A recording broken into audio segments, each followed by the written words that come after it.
And we're here with Conor Ryan. Connor, what is up? Evan, doing well. How you doing?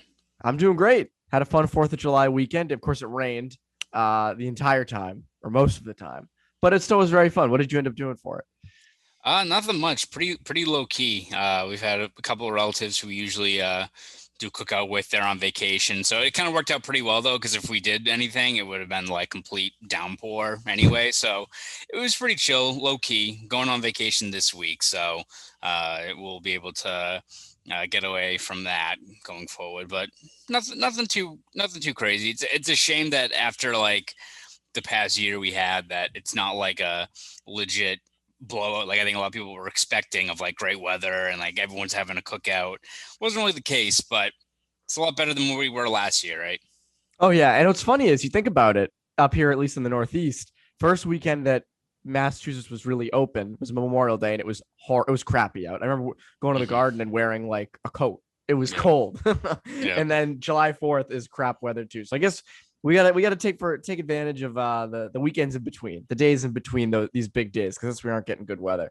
I was in Boston at a friend's house. It was a bunch of it was us all from UMass. We hadn't seen each other in like a month, so it was fun to kind of reunite a little bit, see everybody. So very fun fourth. Fun to be back, and there are lots of fireworks. It was all over Boston. You just heard pop, pop, pop. It's craziness. I mean, it probably was most of Massachusetts, I would imagine. So I it would wasn't just imagine, yeah, Boston. most of the country. It's a rough night for dogs. Dogs do not like Fourth of July, but No, they do not.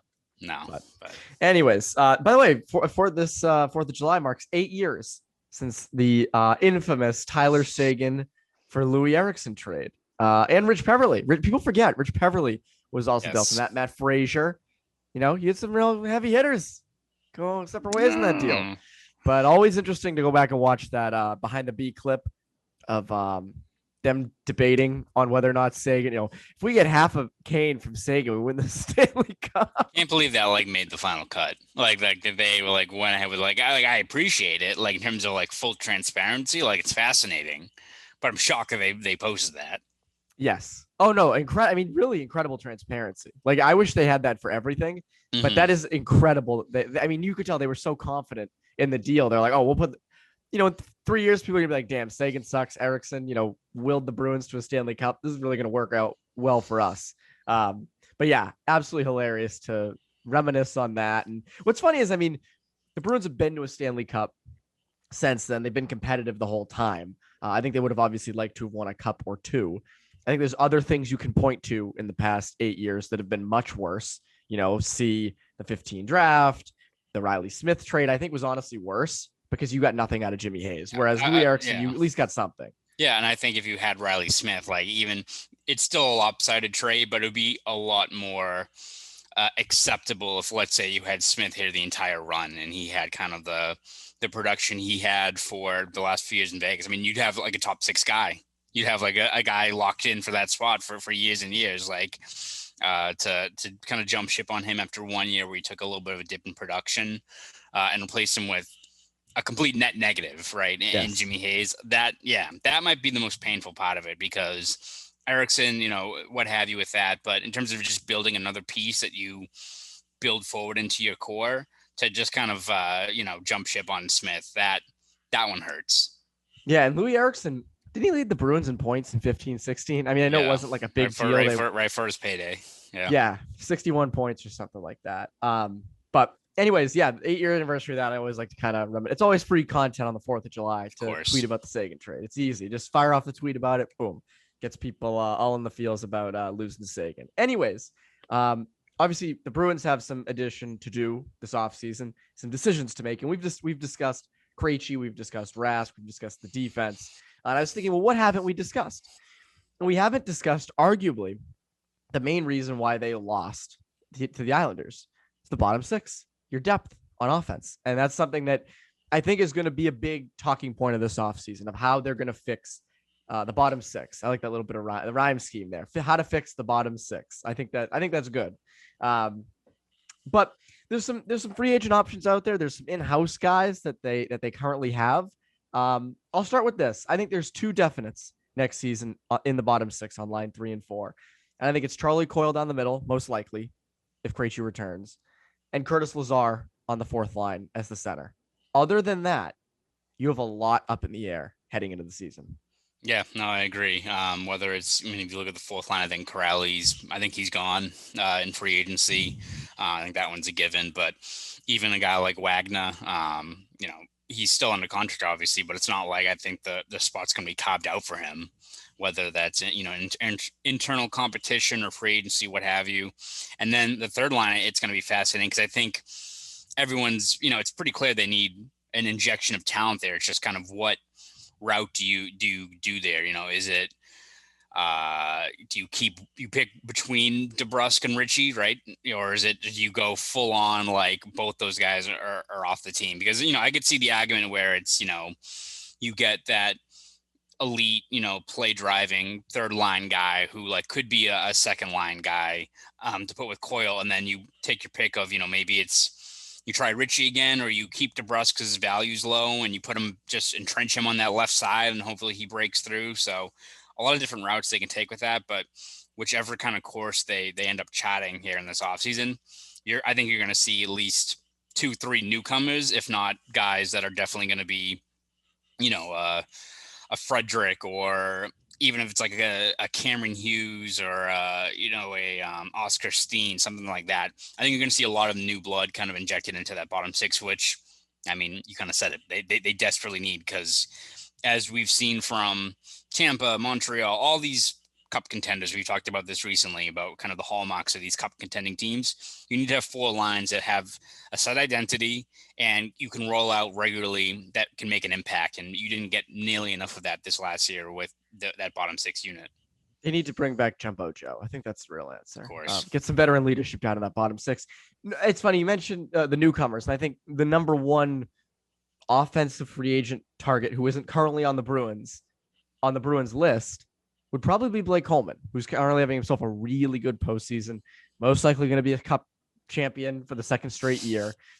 He currently carries a cap hit of $1.8 million. That is surely going to go up. Yeah. I'm thinking 3-4, probably in that range. I'd say at least 4.5. Some team could give him 5, and I wouldn't shock me. Like, you have to be cognizant of the flat cap era, but there's also a lot of dumb teams out there that I wouldn't be surprised if he gets 4.5, 4, 7, 5, 5 for some team that's desperate to get him. He's that good. He's a monster.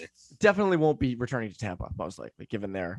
Maybe, who knows? Maybe they find a way to. Alex Killorn has he has the shingles or something. He's out until next April. Who knows? Yes. Oh yes. But so Blake Coleman is a good fit for the Bruins. Would be a nice fit on the third line, most likely, with a guy like Coyle.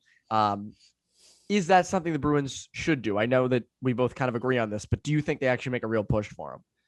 I wouldn't be surprised if they do. I think maybe you have to weigh, because it's not like the Bruins have just one or two, holes they have to address. I think you have to be smart with, and granted, the Bruins have around, I think, $30 million in cap space, but it's not like you can just toss out, $5.5 million, outbid everyone for Blake Coleman and be happy your offseason's done, right? They've still got re-sign Krejci if he wants to be back, re-sign Hall. Find out what you're doing in net. Is Rask going to be back? Do you need to sign another veteran netminder? What are you going to do on the blue line? You still have to allocate a lot of money elsewhere. You have to be smart. And if you're signing a guy like Coleman, you have to be sure that he's going to be the guy he was the last 2 years in Tampa and what he was in New Jersey before that. And I still think he's a good player, but if he's asking for a 4 or 5 year deal, you have to be cognizant of, all right, he's, I think, 29 right now.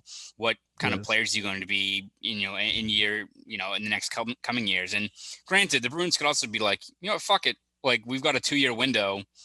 It's going to be pretty rough after 2 years. So if he declines into year 3 of his deal, it's kind of the bed you made. But if you win a cup or you go on a crazy cup run the next 2 years, and it's all worth it. So you have to kind of weigh those things. But in terms of what the fit is, Coleman hits on a whole bunch of those things. He's a guy that very well could be a top 6 guy on a lot of other teams. A fantastic third line guy. Full season will get you 20 goals. Great forechecker, speedy guy. Not a huge guy, but plays physical. There's a guy that does well in the playoffs, right? He's thick. Yes, he's thick. Bruins need more thick guys. We'll clip that put in the podcast. But, those are the kind of guys you win with. And those are guys that if they're put in that role, they excel at. And whether it's, Coleman or any other free agents, and you could also make the case that the Bruins should be aiming at not just like a guy that's penciled in as like good third line guy. Like if it's a guy who's just a great middle six player, it's not a bad thing if you get someone who flip flops with Craig Smith, and Craig Smith is bumped back down to the third line with Coyle. Like that's a good problem to have if you have him back with Coyle, who obviously needs to rebound and hopefully should, considering he's having off-season surgery. You hope maybe that was something that was nagging that he'll be able to correct. But you put Coyle with Craig Smith and either another guy or maybe DeBrusk back on the left side, you have something to build there if you have a guy that you can pair with Krejci and Hall. So whether that's Coleman or, maybe a guy who's more penciled in as a top six guy like a Palmieri or a Brennan Saad or one of these guys, whatever the case may be, it has to be, if you're going the free agency route, a guy like that where it's someone that is either a elite, very, very, very good third liner or a pretty solid, 20 goal scorer on a second line. You need to find someone like that. You can't have Akasha, who is, maybe an analytics darling who has some question marks of how much that's going to actually translate into actual production, even overlooking like the injury aspect of it, right? You need someone who's 82 game season penciling for 20 goals. Like you need someone in that spot. And that's worth the money, in my opinion. Like you haven't had one of those in so long where you can just count on Coleman or Palmieri or Saad to get you 20 goals. Just get to 20 goals. You can suck in your own zone. You can do all that, but just get 20 goals.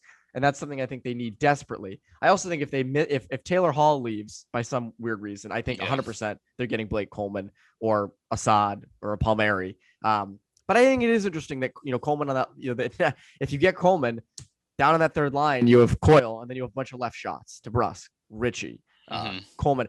I also wouldn't be surprised to see if they get a guy like Coleman to also find a way to trade DeBrusk with his contract, because I feel like the money will be somewhat similar in that sense. And are you getting the same out of DeBrusk? Probably not. So I think that might be an area in which they could maybe cut some corners and save some cash. What's DeBrusk making right now? What is it? Three, isn't it 3.7? I think like maybe his actual payout this year is around 4, but I want to say it's like 3. Is it like 3.75? You're probably right.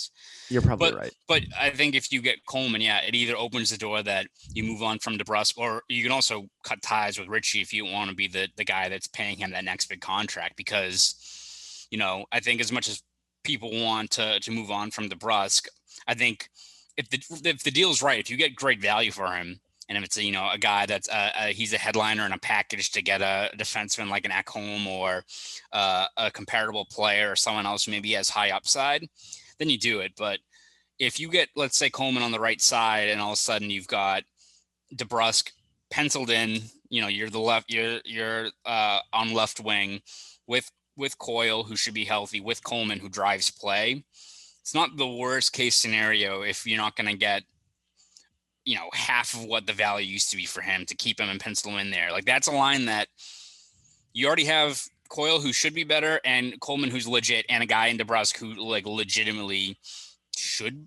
I don't know how you get any worse, right? Like even if he's like a 15 goal scorer, that's more than what you have from him last year, and you put him with a lot more talent with a guy like Coleman, maybe he breaks out. So you've got a whole bunch of options. But I think it all falls into place more once you get that legitimate third line winger, whether that's again a free agent guy on the third line, or you get a top 6 player and then you slot Craig Smith down.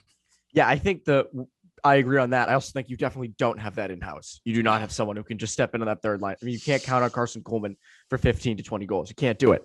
So that is going to be a thing. That's going to be a legit thing. I mean, you think about it. You go into next season with Marchand, Bergeron, Pasternak, Hall, Krejci, Smith, Coleman, Coyle, DeBrusk. That's a pretty damn good top 9. Like that top 9. I mean, we expect DeBrusk to have some sort of a rebound year if they don't trade him. Again, that could be Ritchie instead of DeBrusk. Who knows? But I do think that either way you slice it, that's a good top 9. The question is, what's Coleman's money going to be? What's he going to be? Is it going to be long term? The Bruins seem to not love these long-term deals with outside free agents. So I do have a weird time believing Sweeney would do more than 3 years, but who knows? again, like it's the bottom six has been a legit issue. And that's something that's plagued them for a few years now. So that needs to be dealt with. And that was what Craig Smith kind of came in to do. Craig Smith was supposed to be that guy. And then he played well and he's not in the top six. So, and you also mentioned Coleman could go up there for him. Who knows? But he's having himself a hell of a playoffs. And also, he's a winner. He's been winning. Like, this is a guy who's been on the last two cup teams. So, yeah, I like absolutely. Would be a guy that would inject some good veteran type leadership, has won, good playoff performer. So I think all that makes sense. By the way, speaking of the playoffs, how bad has the Stanley Cup been? My goodness. It's so disappointing. It's been dreadful. Like it's so disappointing, and also so not surprising at all. I think we all kind of mapped this out like, well, maybe they'll make a game out of it.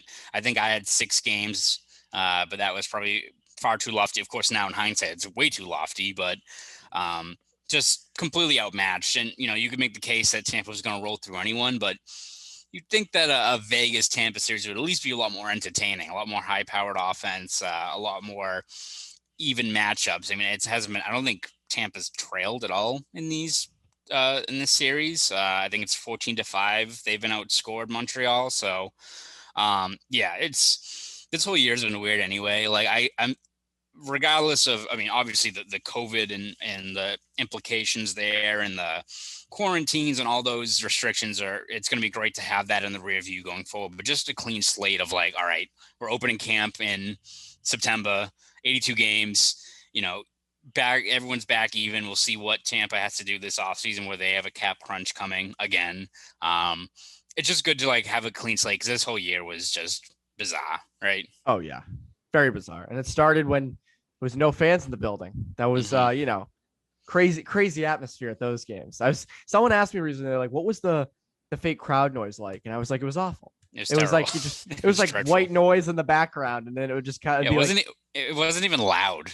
No, it was just noise. It was annoying. It was like, shut up. Just like, I just want to watch the game. Take the crowd noise out of it. Like, no one believes this people in the stands. It doesn't sound like people. Yeah, it's this Trader Joe's like muted soundtrack. it was like faintly playing in the background. It was like white noise. It was terrible.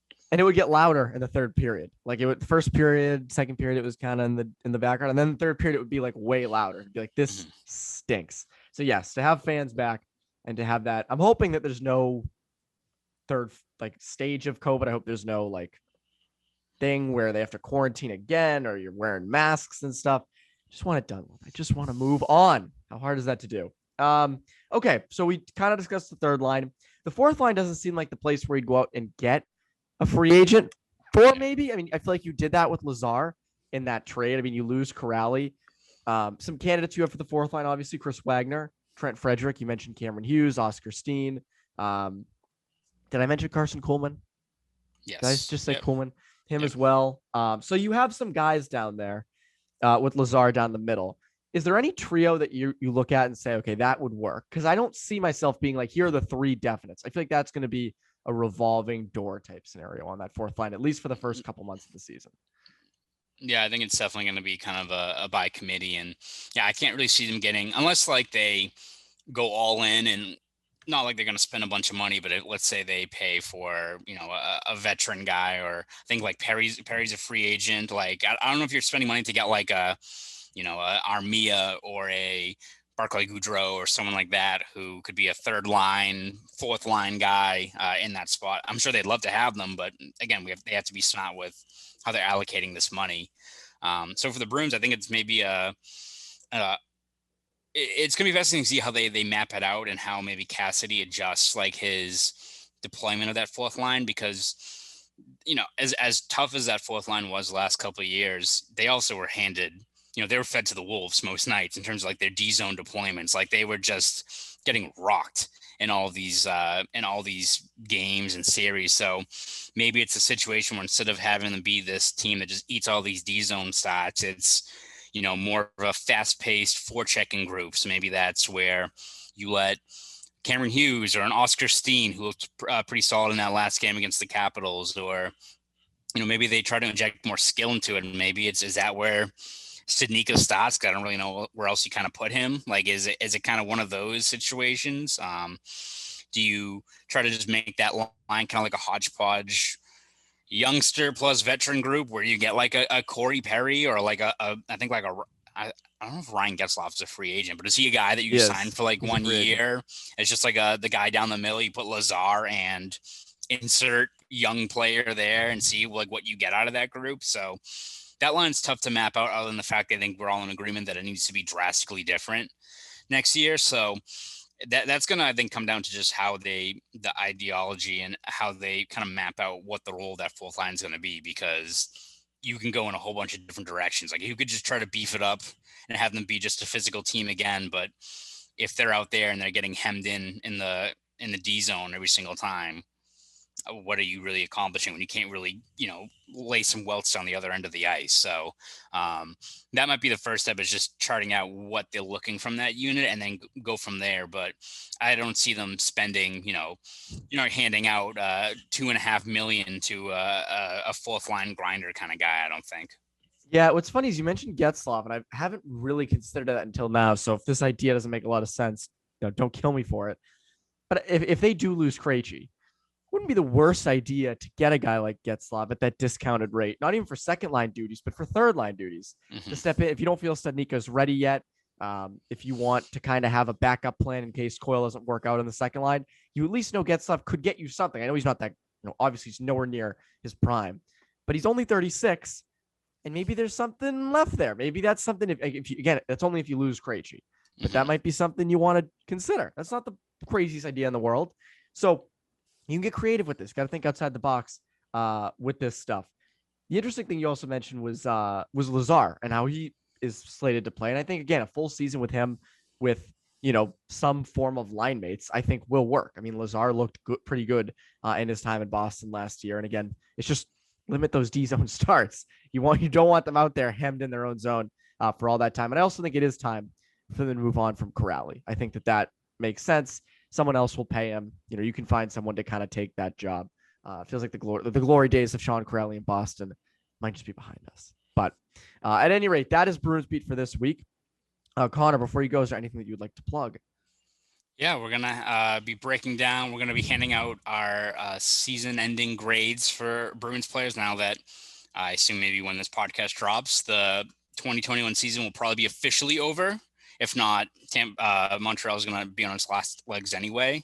So we'll hand out grades. We're going to look at a few other potential middle six targets for the Bruins. I think you hear a lot of Rickard Rakell is a new guy that I think is the new trendy. Every week it's a new kind of trendy player. We had the Connor Garland phase. We had Oliver Ekman-Larsson for a week on defense. Occupying our time. Might be the Rickard Rakell week. So we'll take a look at maybe him as a player and where he might fit into the Bruins plan. So we'll have all that over at BSJ. So subscribe to bostonsportsjournal.com. If you want to follow me on Twitter, you can do that at ConnorRyan_93.